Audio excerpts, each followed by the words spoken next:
Christian Life Fellowship and practiced medicine for 45 years. As I've listened to all of this tonight, I want to tell the gay community that I'm not insensitive to everything that y'all have said and experienced. My heart goes out to you. But as a physician, I have a responsibility to deal in truth with patients, to see that they have a complete knowledge of what they're confronted with. So when you look at that term, sexual orientation, you have to recognize that there is a behavior that goes with that orientation. And that behavior has resulted in over 25 million people dying from a disease that was a direct result of the behavior of that orientation. And when you begin to understand that there's over 33 people in America now who have HIV/AIDS, it is not an insignificant problem. And so, as we begin to look at things, it has to go beyond we have to get to consequences. And the consequences is just not having our way, but as a physician who has become sensitized to people who are in pain and who are in difficulty, who are experiencing the ravages of disease, I have to address a more important issue. And that is that many of my patients, in fact most of them, had no idea at all of what is called the pathogenesis of the disease of HIV/AIDS. Really didn't understand how it came about. And so, if no other good comes tonight, then for those of you in the gay community that I respect, I want you to hear the pathogenesis, that perhaps it can spare you some pain. You see, it is a known fact that those that practice the homosexual behavior have a life expectancy 20 years less than the general population. That's a significant statistic. And so when you see that loss of life,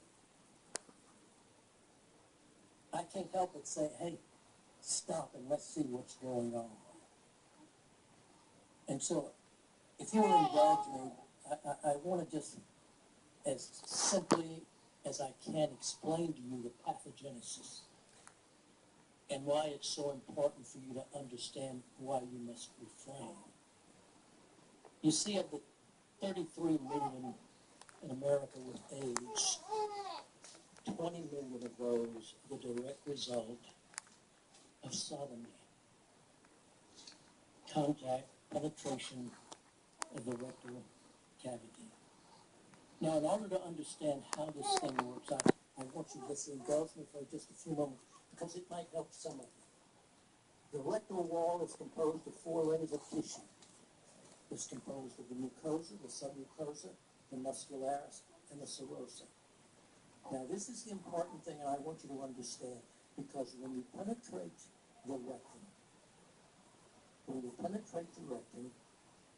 the mucosa, which is a cellular lining of the rectum, it is a very thin microscopic layer that when you compromise that, bruise that, cut into it, you then open up the avenue for foreign protein, bacteria, to enter into the second layer, which is composed of arteries and of the lymphatic system, therefore bringing about a compromise of the immune system of the body.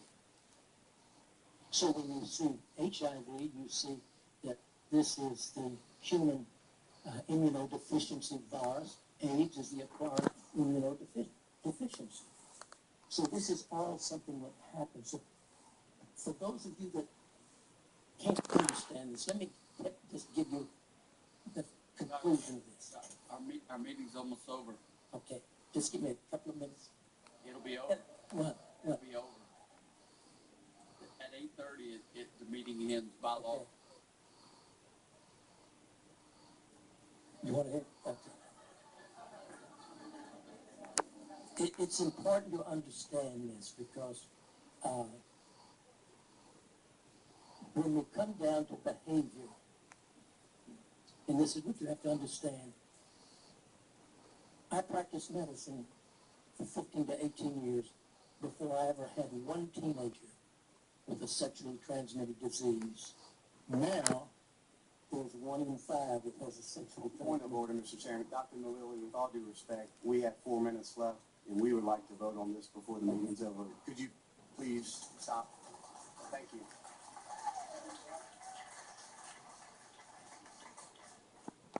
Anyone else in the audience here to speak? Seeing none, I'll close the public hearing. Council members, Councilman Delgado.